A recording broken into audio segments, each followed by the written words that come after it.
Donald Trump's lawyers have intervened in his bitter row with his former chief of staff, Steve Bannon. They've threatened Mr Bannon with legal action for speaking to the author of an explosive new book about the president, which, amongst other claims, describes him as being unprepared for the job, poorly informed about the basics, and ridiculed behind his back. In the book by the journalist Michael Wolff, Mr Bannon was quoted as describing the president's son, Donald Jr., as treasonous and unpatriotic for meeting Russians during the campaign.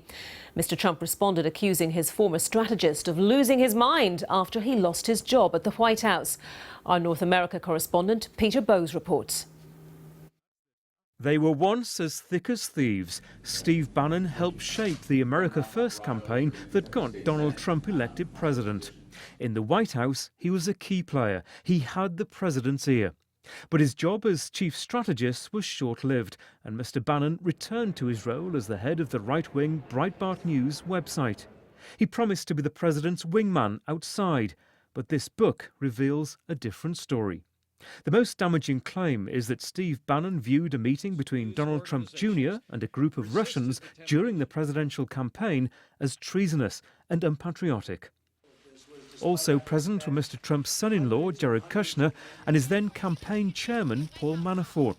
The three senior guys in the campaign thought it was a good idea to meet with a foreign government inside Trump Tower in the conference room on the 25th floor with no lawyers, Bannon is quoted as saying.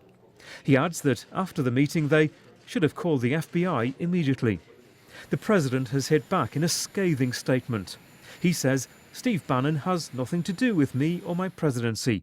When he was fired, he not only lost his job, he lost his mind. He goes on, Steve was rarely in a one-on-one meeting with me and only pretends to have had influence to fool a few people with no access and no clue, whom he helped write phony books. The White House Press Secretary Sarah Sanders has condemned the book's contents as completely untrue. She says the meeting was not an act of treason.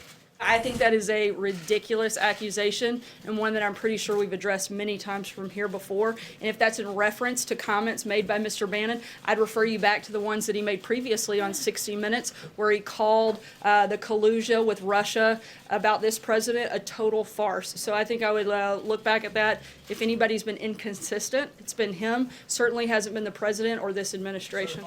The book also includes the claim that Steve Bannon believed the Russians were taken after the meeting to meet Donald Trump. The president has always denied that happened. With the ongoing investigation into possible Russian collusion in the presidential election, this explosive row between Donald Trump and his once trusted ally has left Washington stunned. Peter Bowes, BBC News. There are more revelations in the book. Wolff describes the amazement and dismay in the Trump camp at his November 2016 election win. He says a befuddled Trump morphing into a disbelieving Trump and then into a horrified Trump. Suddenly, Donald Trump became a man who believed that he deserved to be president. Michael Wolff also claims that Trump didn't enjoy his own inauguration. He says he was angry that A-level stars had snubbed the event and visibly fought with his wife, who seemed on the verge of tears.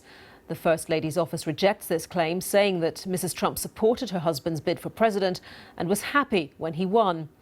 And the book also purports to lift the lid on Trump's daughter Ivanka's secret presidential ambitions. It says that his son-in-law Jared Kushner and Ivanka decided to accept roles in the West Wing over the advice of almost everyone they knew, and that if sometime in the future the opportunity arose, she, Ivanka, would be the one to run for president.